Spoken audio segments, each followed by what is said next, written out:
मंगलम भगवान वीरो मंगलम गौतमो गणी मंगलम कुंद कुंदार्यो जैन धर्मोस्तु मंगलम सर्वमंगल मांगल्यम सर्वकल्याणकारकम प्रधानम सर्वधर्माणां जैनम जयतु शासनम। मंगलमय मंगलकरण वीतराग विज्ञान नमो ताहि जाते भय अरिहंतादि महान। कर मंगल करियो महा ग्रंथ करण को काज याते मिले समाज सब पावे निज पद राज। इस भवतरु का मूल एक जानहु मिथ्या भाव ताको कर निर्मूल अब करिए मोक्ष उपाय।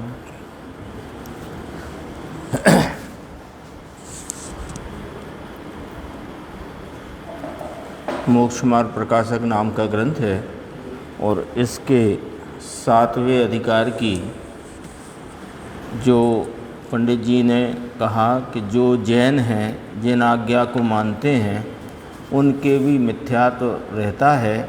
उसमें पहले 3 उसके वर्गीकरण किए और उसमें निश्चयवासी के मिथ्यात्व की, उसकी मान्यता की, उसकी प्रवृत्ति की और उसकी स्वच्छंदता की चर्चा करी।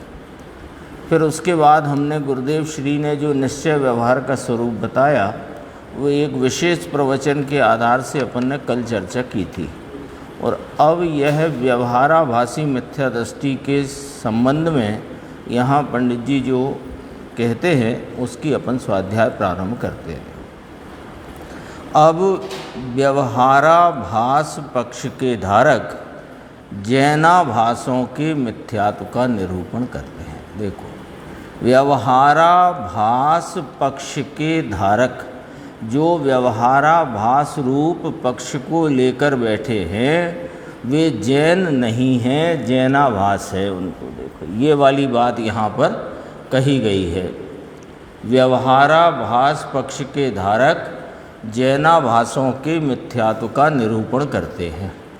तो अब यहाँ कहा कि वे कैसे हैं, व्यवहाराभासी का लक्षण क्या है ना, तो उसे जैनाभास का, यानी इसमें जो चर्चा आएगी कुल क्रम के अनुसार व्यवहाराभासी मिथ्या दृष्टि और क्या वो आज्ञा प्रदानी मिथ्या दृष्टि, वो ये कुल अपेक्षा धर्मधारक व्यवहाराभासी, ऐसे करके परीक्षा रहित आज्ञा अनुसारी धर्मधारक व्यवहाराभासी, ये सब जैनाभासी है ना, ये सब जैनाभासी। पहले ही शब्द डाल दिया ना, जैनाभासी शब्द डाल दिया। देखो, अब इनका लक्षण क्या, तो इसका मुख्य लक्षण, मुख्यता से क्या लक्षण बनता है वो यहाँ कहते हैं कि जनागम में जहाँ व्यवहार की मुख्यता से उपदेश है उसे मानकर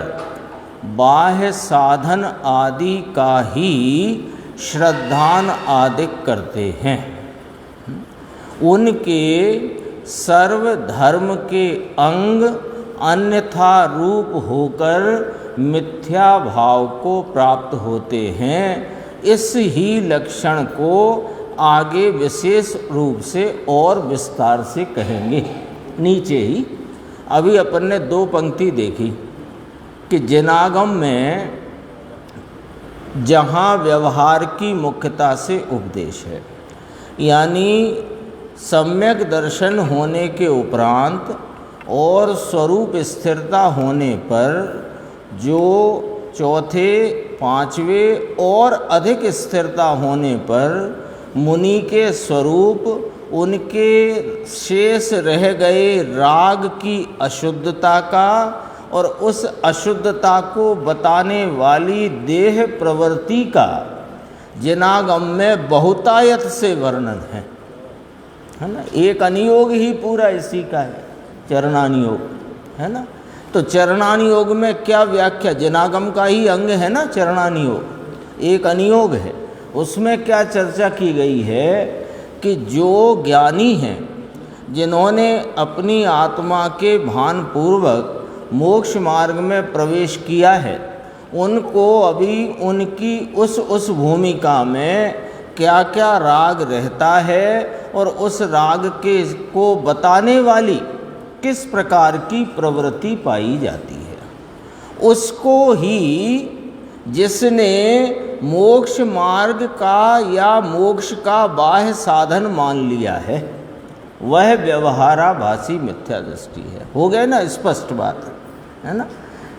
किसको मान लिया है मोक्ष मार्ग और मोक्ष का साधन, कि बाह्य जो रागादि वृत्ति है और रागादि के अनुरूप होती देह की वृत्ति है, उसको ही जिसने मोक्ष का या मोक्ष मार्ग का साधन माना है, वे मिथ्या दृष्टि हैं, व्यवहाराभासी हैं, जैनाभासी हैं।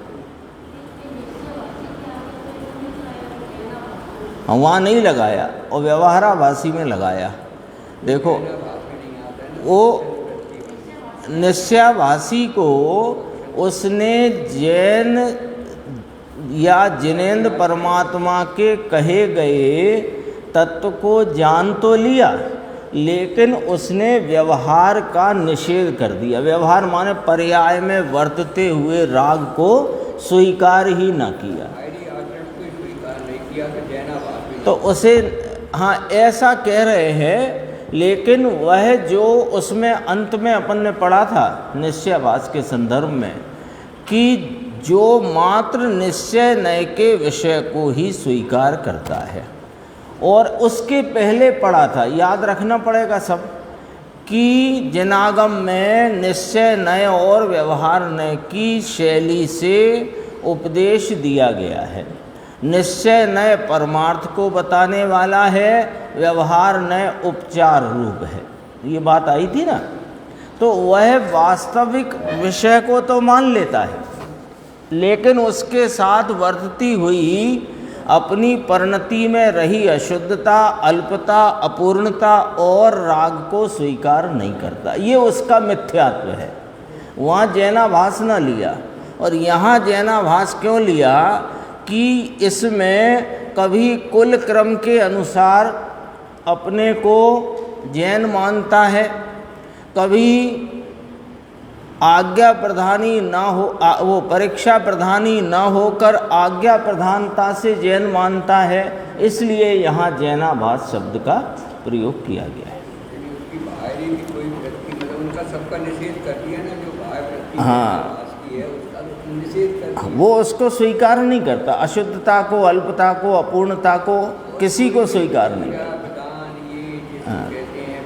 उसमें सब आ गई चर्चा, पूजा आदि को हे मानता है, स्वाध्याय भी क्या करना, गुणस्थान आदि के भेद भी क्यों जानना, क्यों उनका चिंतन करना, क्यों विचार करना। यहाँ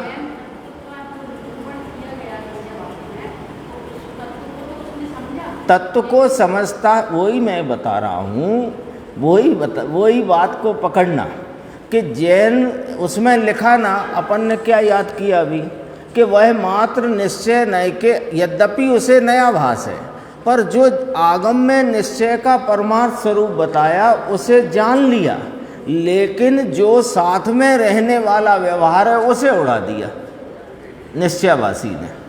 और ये निश्चय को तो जानता ही नहीं, और उसके जो विषयभूत अपना शुद्ध आत्मा है उसे किसी भाव गिनता नहीं।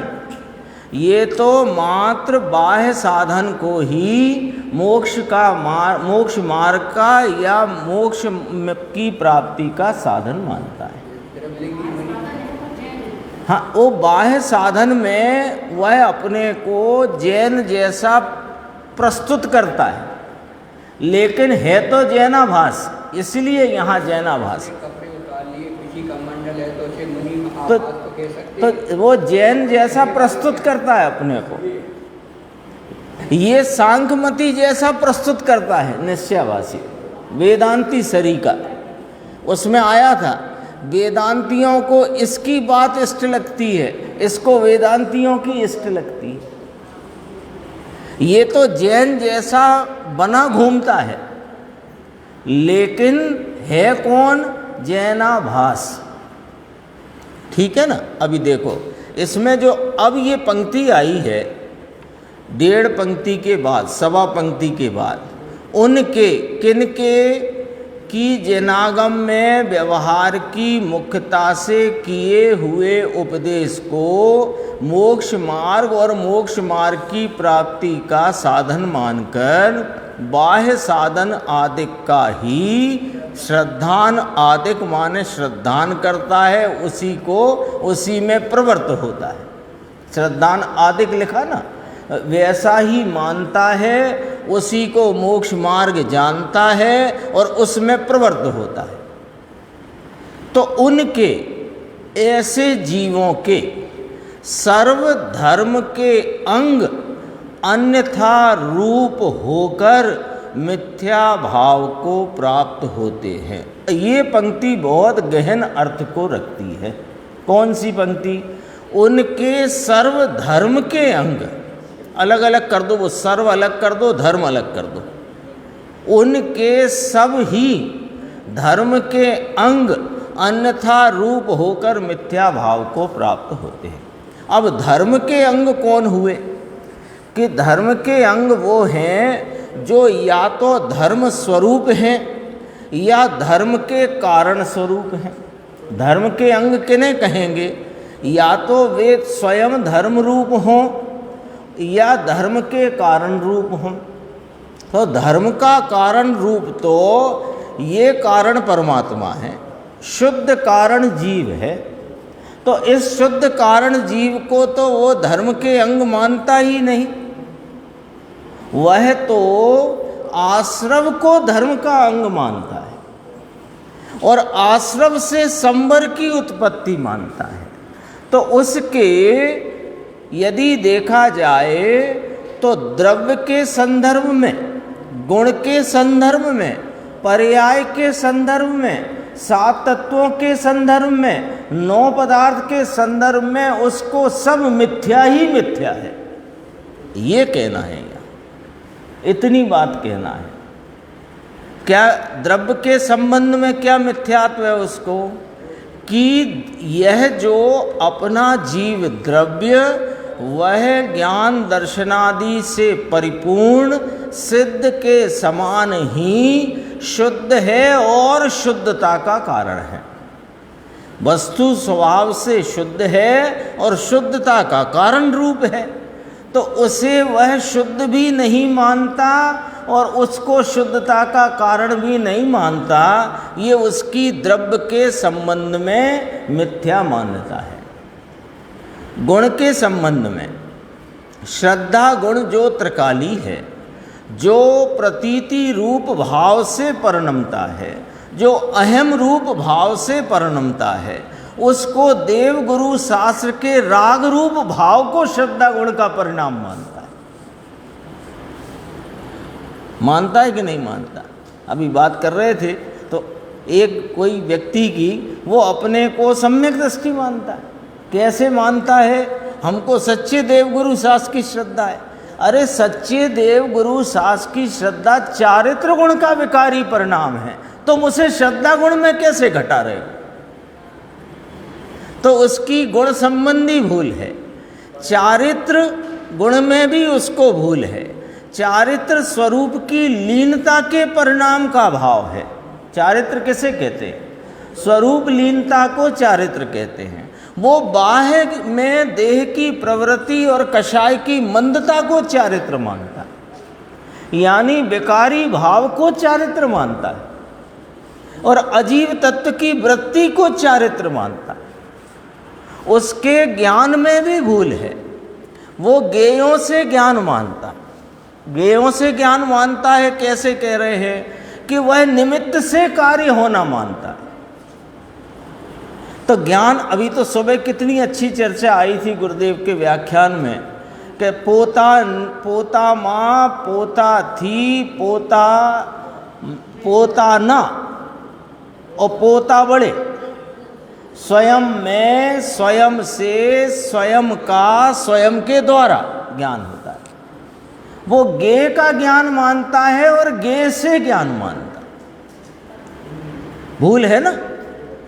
तो आप कैसे कहते हो कि व्यवहाराभासी को ये भूल है कि वह अन्य निमित्तों को देव गुरु शास्त्र से अपना मोक्ष मार्ग मानता है, तो उसकी निमित्ताधीनता है। निमित्ताधीनता है तो गेयों के संदर्भ में भी निमित्ताधीन है।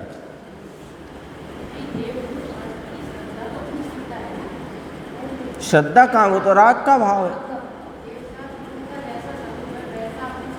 स्वरूप को जानता है, लेकिन उनसे मेरा मोक्ष मार्ग चलेगा ऐसा मानता है।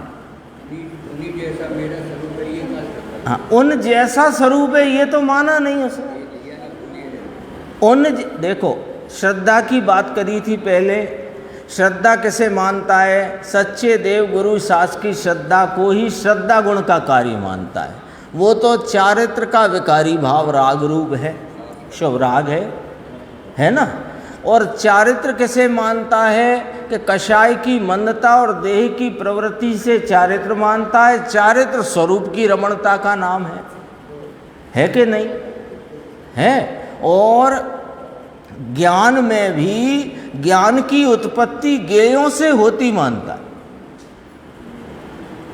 तो उसके गुण के संबंध में भी मिथ्यात्व है, द्रव्य के संबंध में भी मिथ्यात्व है, और पर्याय के संबंध में भी क्या मिथ्यात्व है कि वह जो राग रूप बाधक पर्याय है उसे साधक पर्याय मानता है। ये पहले इतना समझना, फिर उसके भेदों में चलेंगे अपन जो पंडित जी ने किए।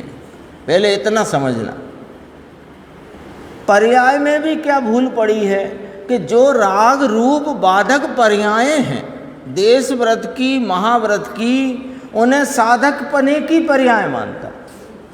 क्यों कि उन्हें सहचर जानकर साधक पने का आरोप किया और उसने उसे साधक ही मान लिया, उपचार को छोड़ दिया, उसको ही वास्तविक मान लिया, परमार्थ मान लिया।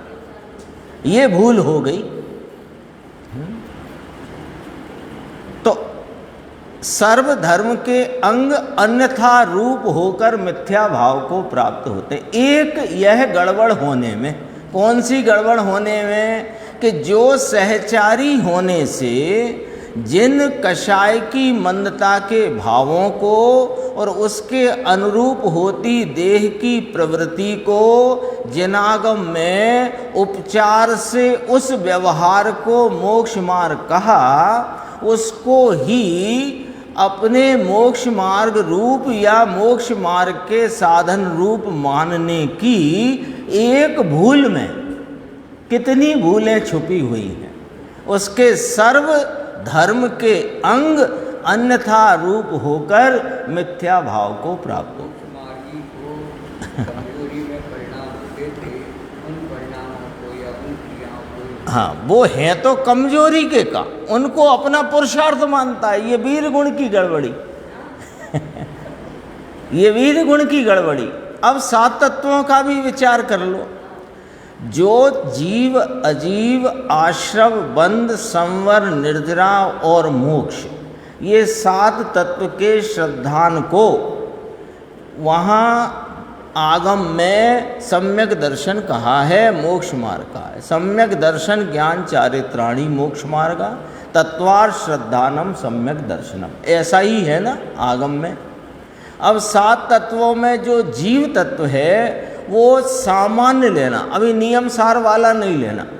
नियम सार में जो 7 तत्व घटित किए, वहाँ कारण तत्व को इन 7 तत्वों से जुदा बताया।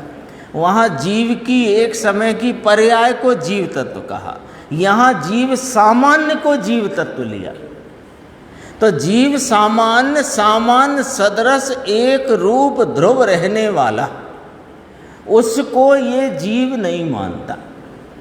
ये वर्तमान में होती जो कुछ भी कषाय की मंदता तीव्रता के भाव हैं उनको जीव मानता है, एक। दूसरे अजीव को जीव मानता है। तो अजीव में क्या क्या आया कि अजीव में शरीर आदि अजीव और इनकी पर्याय, तो शरीर भी आया, द्रव्य कर्म भी आया अजीव में। और द्रव्य कर्म की होती हुई जो आश्रव बंध संवर निर्जरा मोक्ष की पर्याय द्रव्य कर्म की, जिन्हें अपन द्रव्य आश्रव, द्रव्य बंध, द्रव्य संवर आदि कहते हैं, वे वास्तव में अजीव तत्व हैं तो अजीव तत्व। तो उनसे, उन अजीव तत्वों से जीव की पर्याय मानता है। शरीर की शुद्धता से आत्मा की शुद्धता मानता है और कर्मों के उदय उपशम क्षयोपशम से जीव का मार्ग मोक्ष मार्ग और मोक्ष मार्ग में प्रवेश मानता है। जीव तत्व की भूल, अजीव तत्व की भूल आएगी सब चर्चा। अभी तो अपन सामान्य इतना उसका विस्तार समझ रहे हैं कि ये आगे क्या क्या आने वाला है। सर्वधर्म के अंग मिथ्या रूप होकर इसको प्राप्त मिथ्या भाव को प्राप्त होते हैं। आश्रव से संवर मानता है तो आश्रव बंध दोनों विकारी हैं, हेय हैं, उन्हें उपादेय करता है। संवर निर्जरा जो वास्तव में जीव की शुद्धता और शुद्धता की वृद्धि रूप भाव है, उनकी उत्पत्ति राग से हुई मानता है और कर्मों के अभाव को मोक्ष मानता है, जबकि मोक्ष जीव की परिपूर्ण दशा का नाम। ऐसे करके ऐसे ही 9 पदार्थ में 7 तत्व तो ये हैं ही, पुण्य पाप दोनों एक रूप हैं, उन्हें 2 रूप मानता है तो 9 पदार्थ में भी भूल हुई। इतनी बात है, गुरुदेव ने लिया है, अपन उसके 1-2 पैराग्राफ देखेंगे। अभी इतनी ही चर्चा की, आगे बढ़ते हैं थोड़ा सा।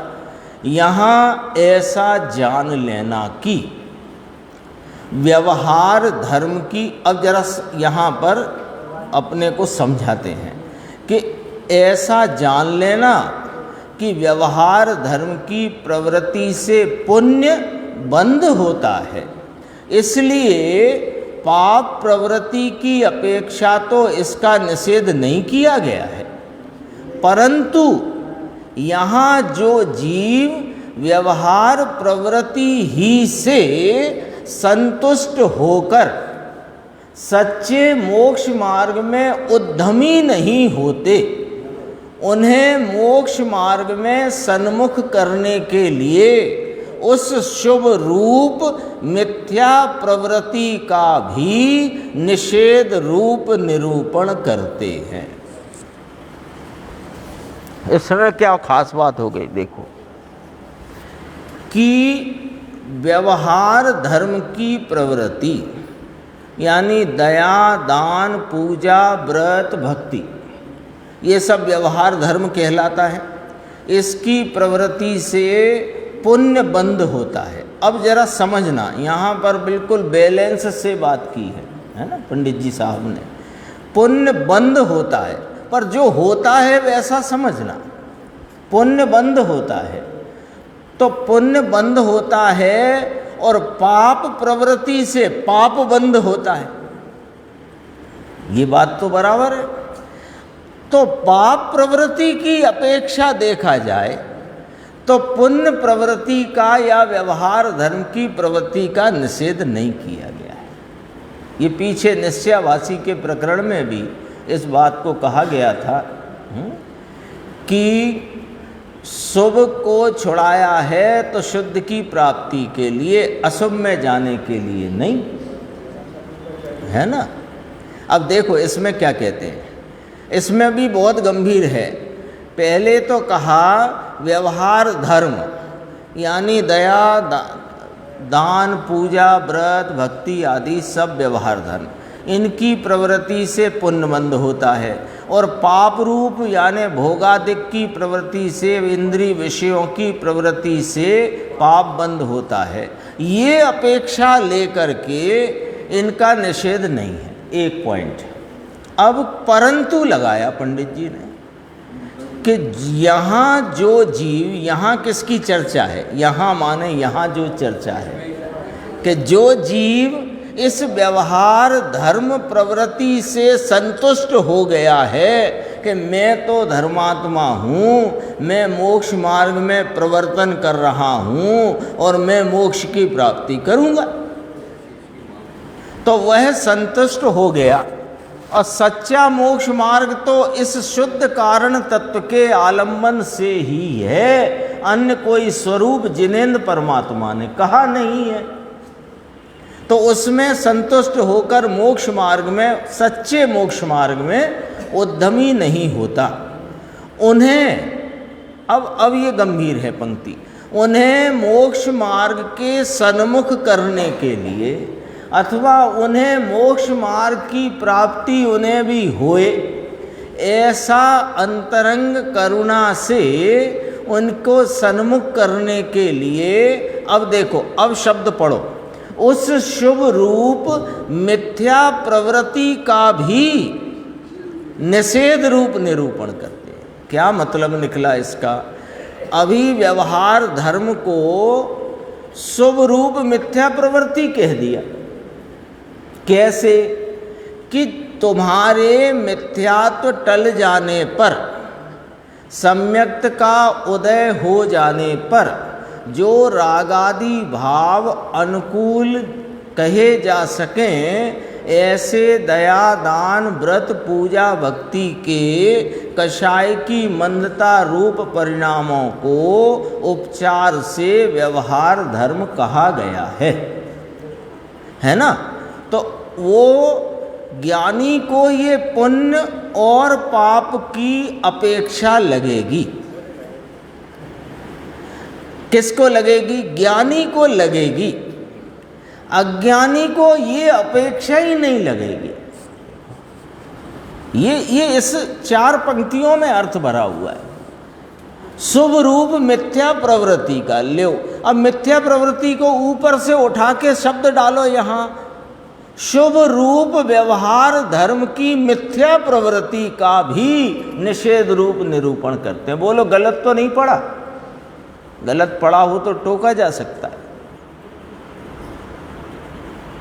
तो इसे मिथ्या, शुभ रूप व्यवहार धर्म की मिथ्या प्रवृत्ति का निषेध रूप निरूपण यहाँ किया जा रहा है ज्ञानियों के द्वारा, आचार्य भगवान के द्वारा। तो मिथ्या प्रवृत्ति क्यों कह दिया? क्योंकि ऊपर पढ़ के आए हैं कि इसके सर्व धर्म के अंग अन्यथा रूप होकर मिथ्या भाव को प्राप्त होते। मिलाओ वहां से, मिलेगा कि नहीं मिलेगा? अब जो दया, दान, व्रत, पूजा, भक्ति में अज्ञान भाव से मिथ्या भाव को प्राप्त होकर के जो प्रवर्तित है, उसके जितनी ये प्रवृत्ति है वो मिथ्यात्व में गई। और मिथ्यात्व का तो निषेध सर्वथा, सर्वत्र, सर्वदा है। मिथ्यात्व का निषेध तो सर्वथा निषेध है, सर्वदा निषेध है, सर्वत्र निषेध है। अब कोई कहे कि आप पुण्य का निषेध करते हो, शुभ भाव का निषेध करते हो, हम तेरे शुभ भाव का निषेध नहीं कर रहे, तुम गलत समझ बैठे। तुम शुभ भाव में धर्म मानने का जो मिथ्यात्व लिए घूम रहे हो, निषेध तो उसका किया जा रहा है। इसलिए ये जो बात यहाँ फिट हो गई है कई लोगों के कि व्यवहार धर्म का निषेध किया जाता है।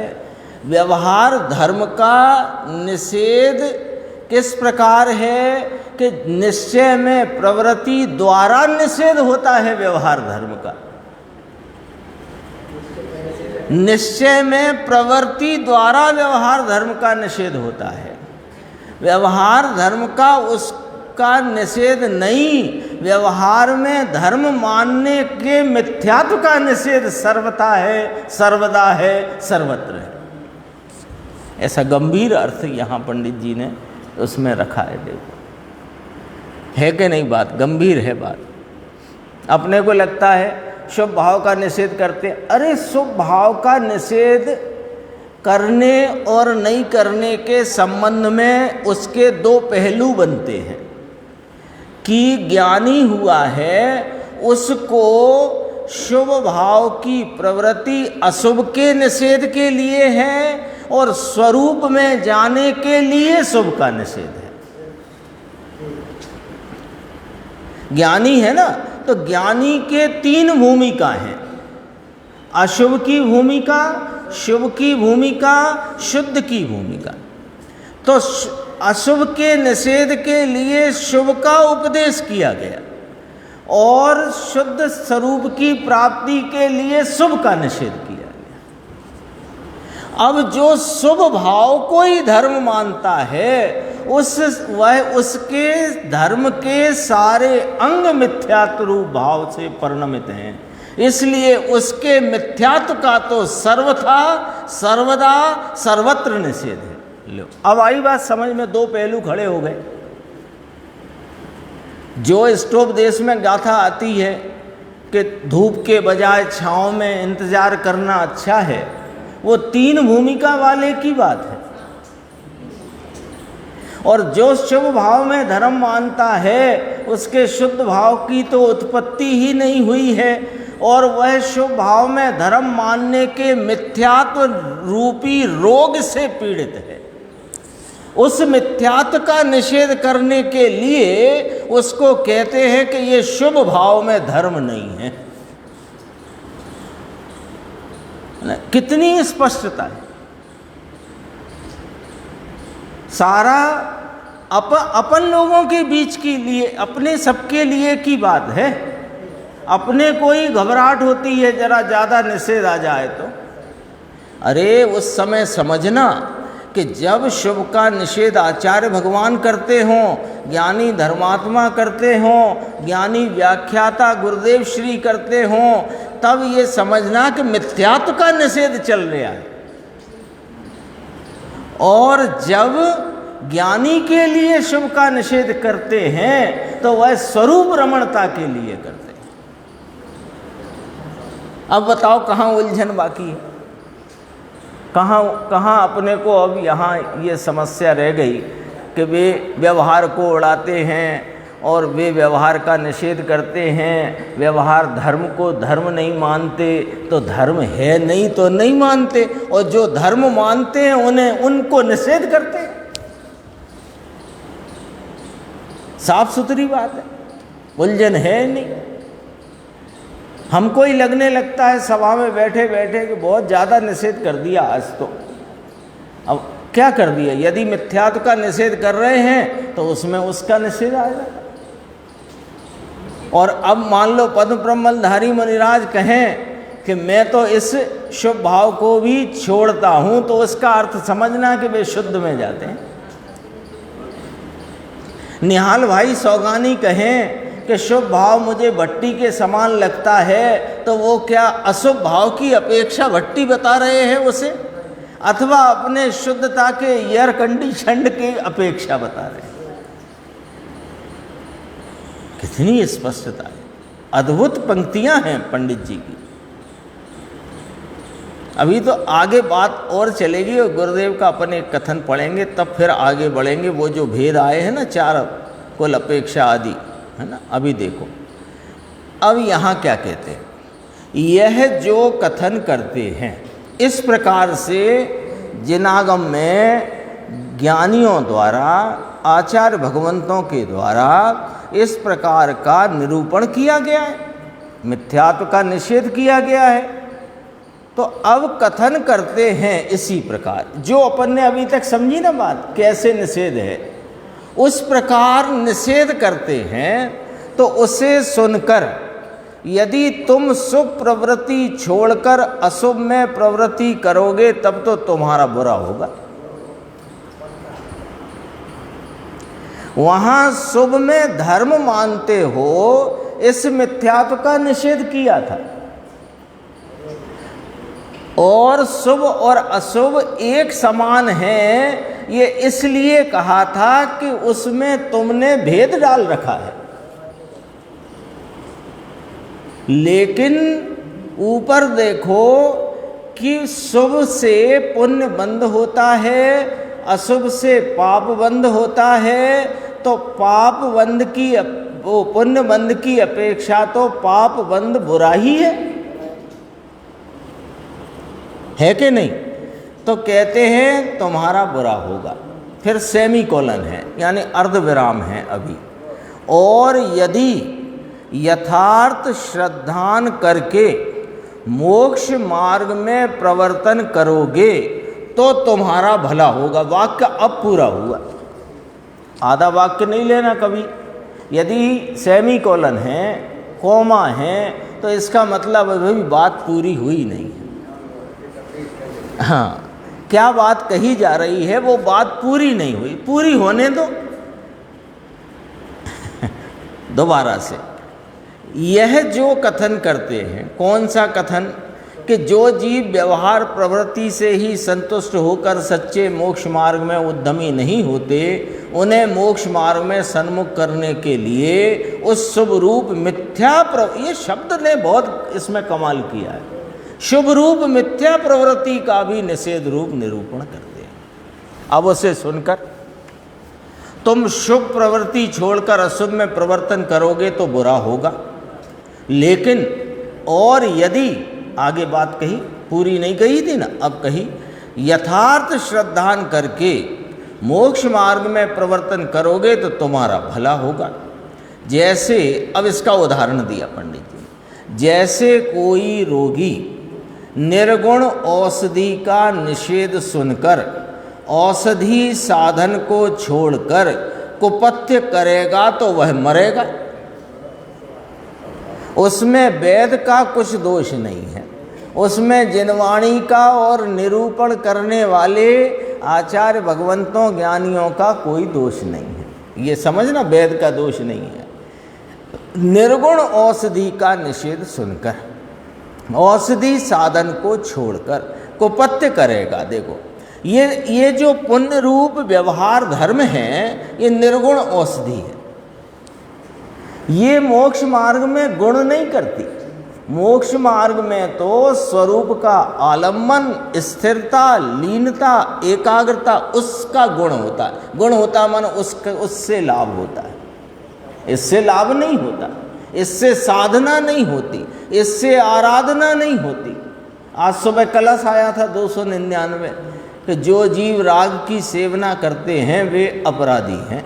इसलिए मैं तो अपने इस चैतन्य आत्मा कारण तत्व को नित्य नमन करता हूँ। पद्म प्रमलधारी देव 299 कलश आया। तो कहा निर्गुण औषधि का निषेध, कोई औषधि में गुण नहीं है ऐसा जानकर औषधि सर्व औषधि को ही छोड़ दिया और कुपथ्य में चला गया तो मरेगा। उसमें वेद का कोई दोष नहीं है। ये दृष्टांत हुआ। उसी प्रकार कोई संसारी पुण्य रूप धर्म का निषेध सुनकर धर्म साधन छोड़कर विषय कषाय रूप प्रवर्तन करेगा तो वही नरकादि में दुख पाएगा। उपदेशदाता का तो कोई दोष है नहीं। उपदेशदाता ने तो तुम्हारी मिथ्या प्रवृत्ति का निषेध किया था, सो तुमने मिथ्यात्व छोड़ा नहीं।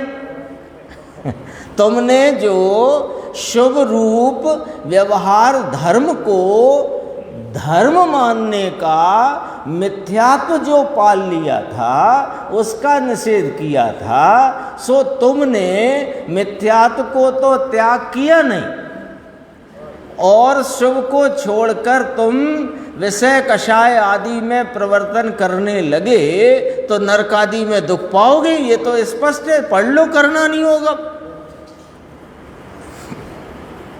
उपदेशदाता का तो कोई दोष नहीं है। लो, उपदेशदाता का दोष नहीं है। क्यों? ऊपर पढ़ के आए हैं कि मिथ्या प्रवृत्ति का तो सर्वथा सर्वदा सर्वत्र निषेध है। बताओ, मिथ्यात्व के सेवन करने का कहाँ उपदेश दिया गया है? बता दो, एक ग्रंथ का एक पंक्ति बता दो कि जहां लिखा हो कि मिथ्यात्व का सेवन करो, कोई सा अनियोग हो। नहीं लिखा ना। तो मिथ्यात्व क्या है कि 7 तत्वों का विपरीत श्रद्धान, आश्रव से संबर मानना, अजीव से जीव का परिणाम मानना, ये मिथ्यात्व है। आश्रव है कि नहीं व्यवहार रूप धर्म, खतौनी तो बराबर करो। उस आश्रव से संबर निर्जरा रूपी मोक्ष मार्ग मानना, ये तुम्हारा विपरीत श्रद्धान है। तो इसको छुड़ाया है। बहुत अद्भुत बातें हैं। देखो, उपदेश देने वाले का अभिप्राय तो असत्य श्रद्धान आदि छुड़ाकर मोक्ष मार्ग में लगाने का जानना। इसके संदर्भ में गुरुदेव ने बहुत मार्मिक बात कही है। इस पंक्ति के संदर्भ में अपन देखते हैं थोड़ी बात गुरुदेव श्री की है। अपनी 10 मिनट अपने पास। देखो, 153 पेज पर नीचे की पंक्ति है 5, है ना? इसमें तो दिख ही रही है, पुस्तक हो देखना। शुद्ध जीव कारण परमात्मा है। जो अपन ने बात करी थी ना, उसके द्रव्य का ही पता नहीं है उसे। तो शुद्ध जीव कारण परमात्मा है। ऊपर पढ़ सकते हैं, देखो। हाँ, त्रिकाली ध्रुव शक्ति को कारण शुद्ध जीव कहते हैं। अपना तो नियम सार चल रहा है, कारण तत्व की व्याख्या निरंतर उसमें आती है। उसमें से केवल ज्ञान आदि रूप कार्य होता है। केवल ज्ञान, केवल आनंद प्रकट होने की शक्ति द्रव्य में है। वर्तमान पर्याय में या कि व्यवहार रत्नत्रय में केवल ज्ञान प्रकट करने की ताकत नहीं है। मैं शुद्ध चिदानंद हूँ, इसमें से सम्यक दर्शन ज्ञान रूपी कार्य होता है, प्रकट होता है। तो इसको यहाँ घटाते हैं गुरुदेव। देखो, शुद्ध जीव कारण परमात्मा है, उसमें से मोक्ष मार्ग और मोक्ष रूप कार्य प्रकट होता है। ये चर्चा चल रही है व्यवहाराभाषी की। तो व्यवहाराभाषी कहाँ गड़बड़ कर रहा है कि वो बाह्य साधन को मोक्ष मार्ग और मोक्ष रूप कार्य का कारण मान रहा है। और कारण कौन है? कि ये कारण परमात्मा, शुद्ध जीव। शुद्ध जीव क्यों कहा? कि इसकी पर्याय न गिनना। पर्याय गिनोगे तो शुद्धता अभी है नहीं, तो वह शुद्ध जीव नहीं कहलाता। शुद्ध जीव कौन है? कि एक समय की वर्तमान पर्याय और राग आदि से भिन्न जो एक रूप सदृश सामान्य भाव है, वह कारण तत्व, कारण परमात्मा है। अब देखो, केवल ज्ञान, केवल दर्शन, आनंद और वीर्य कार्य परमात्मा है, और शुद्ध जीव शक्ति रूप कारण परमात्मा है। बहुत अच्छी व्याख्या है, मार्मिक एकदम। जिसकी दृष्टि निज कारण परमात्मा पर नहीं है किंतु व्यवहार पर दृष्टि है, वह व्यवहाराभासी मिथ्या दृष्टि है। दया दान आदि के परिणाम धर्म के साधन नहीं है। जिसको अपेक्षा ही नहीं लगती, ऐसा परम निरपेक्ष तत्व, ये जो ऐसा परम पारिणामिक भाव, ये साधन हैं। वे 4 भाव साधन नहीं। ये नियम सार जी में कहा कि जो 4 भावों को अगोचर है। अभी इसके आगे और देखो। अब यहाँ 5 भाव की यहाँ पर संक्षेप में चर्चा है। औदायिक भाव जीव का स्वतत्व है। स्वतत्व माने उसकी पर्याय में परिणमन रूप प्रकट होता है, निरपेक्ष। हाँ, इसलिए इसको यहाँ का स्वतत्व गिनना। उसको अजीब से होता जानोगे तो मिथ्यात्व है। इसलिए कर्म के कारण दया दान आदि अथवा काम क्रोध आदि के परिणाम नहीं होते हैं। हाँ, कर्म के कारण नहीं होते हैं। औदैक, औपसमिक, छायक, छायोपसमिक और पारिणामिक, ऐसे पांचों भाव जीव का स्वतत्व है। वह जीव के साधारण भाव हैं। वो औदैक भाव कर्म का भाव नहीं है और कर्म से होता नहीं है। वो जीव का स्वतत्व पहला पाठ।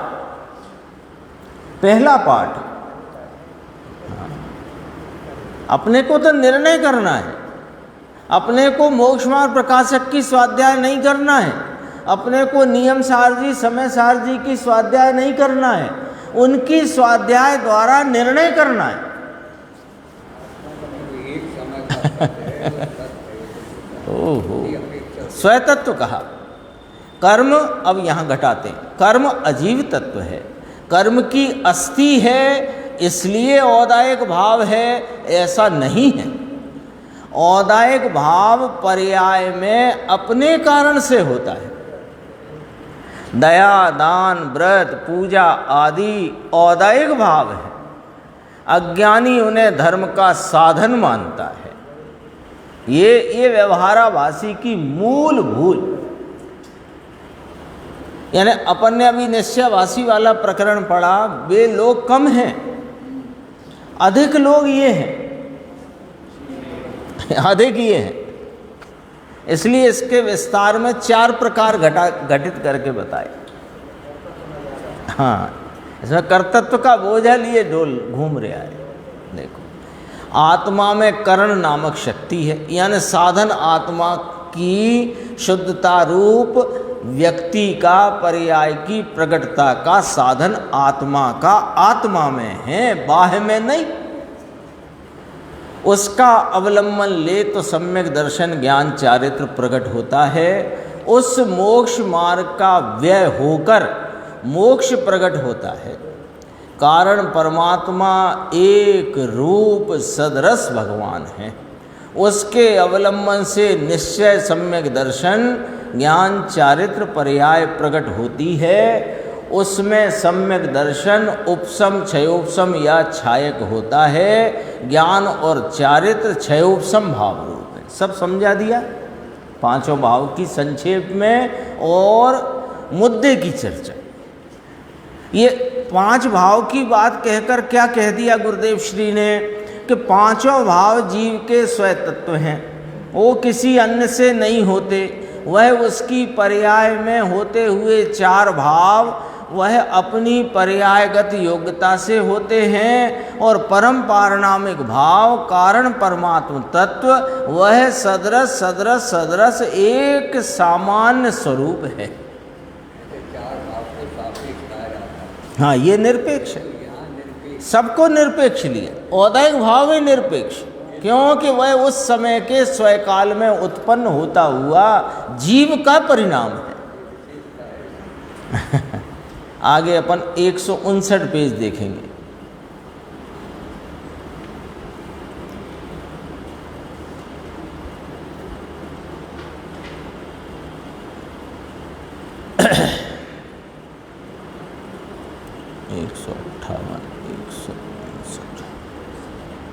देखो, ये बात जरा समझना, बहुत अच्छी बात कही।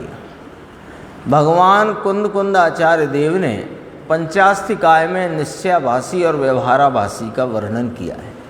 वही वर्णन यहाँ पंडित टोडरमल जी ने किया है, घर से नहीं किया। मैं अक्रिय या मैं निष्क्रिय शुद्ध चिदानंद हूँ, ऐसी दृष्टि जिसे नहीं हुई और पर्याय में होने वाले दया दान को धर्म मानता है, वह व्यवहाराभासी है। बोलो, कितनी गजब की बात कही। ये व्यवहाराभासी का सीधा लक्षण। मैं निष्क्रिय अक्रिय तत्व शुद्ध चिदानंद स्वरूप हूँ, मेरे कार्य का मैं ही कारण हूँ, ऐसा जिसे दृष्टि में नहीं आया और पर्याय में होते हुए दया दान रूपी कषाय की मंदता के भाव को धर्म मानता है, वह व्यवहाराभासी है। निश्चय के बिना व्यवहार को व्यवहाराभास कहते हैं। बहुत अच्छी 3-4 पंक्तियों में स्पष्ट व्याख्या है। निश्चय माने स्वरूप दृष्टि रूप निश्चय, उसके बिना व्यवहार को व्यवहाराभास कहते हैं। द्रव्य दृष्टि से यानी सदृशता की दृष्टि से, कहा ना, द्रव्य दृष्टि से यानी सदृश दृष्टि से मैं ध्रुव नित्य शुद्ध हूँ। ऐसी दृष्टि जिसको नहीं हुई है और दया दान को धर्म मानकर संतोष मानता है, वह व्यवहाराभासी। जिसको निश्चय की यानी भगवान आत्मा की दृष्टि नहीं है, उसको व्यवहाराभासी अथवा जैनाभासी कहते हैं। फिर ये यशो विजय की चर्चा है जो अपन ने देख ली है 165 पेज पर, और आज का अपना सिलेबस बाकी है।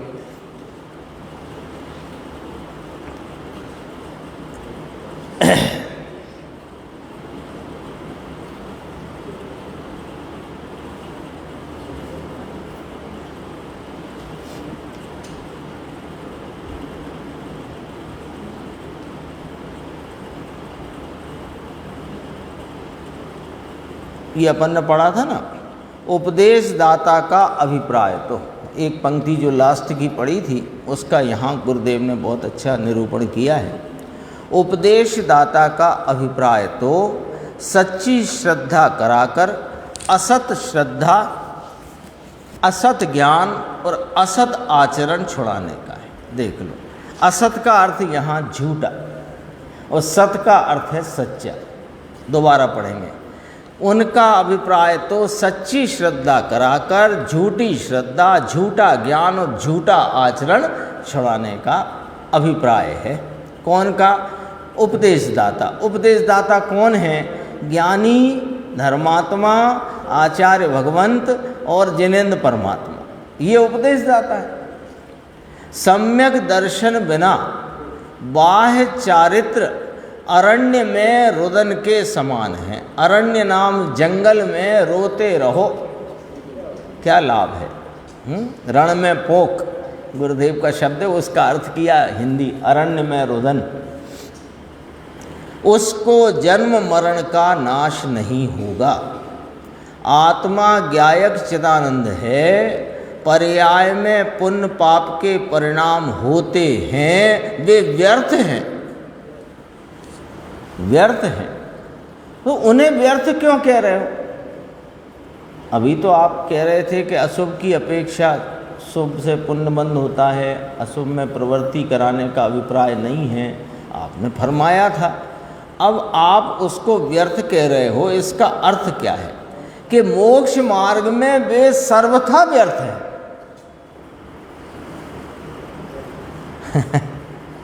वह आत्मा, देखो, मोक्ष मार्ग आत्मा की आराधना का नाम है, और आत्मा की आराधना में पुण्य पाप के जो परिणाम होते हैं वे व्यर्थ हैं। ज्ञानी के होते हैं वे तो सार्थक हैं कि ना ना, ज्ञानी के होते तो हैं पर वे भी व्यर्थ ही हैं। इनसे रहित आत्मा की दृष्टि न करे तो धर्म होता नहीं। उपदेशदाता का अभिप्राय तो असत्य श्रद्धा छुड़ाकर मोक्ष मार्ग में लगाने का है। यात्रा, तीर्थ यात्रा और दया दान आदि के परिणाम छुड़ाकर दुकान आदि के पाप भाव कराने का अभिप्राय नहीं है। परंतु अज्ञानी जीव दया दान करते करते धर्म होएगा ऐसा मानता है, उसकी असत्य श्रद्धा का निषेध कराते हैं। नीचे दो पंक्ति और के, आत्मा के भान बिना व्यवहार सच्चा नहीं होता। निश्चय स्वभाव आदरणीय है और व्यवहार जानने योग्य है, व्यवहार आदरणीय नहीं है। इस प्रकार कहकर हमारा अभिप्राय तो मोक्ष मार्ग में लगाने का है, और इसी अभिप्राय से यहाँ निरूपण करते हैं। आगे जो चर्चा है कुल अपेक्षा धर्म धारक व्यवहाराभासी की, वो अपन आगे की स्वाध्याय में वो चर्चा करेंगे।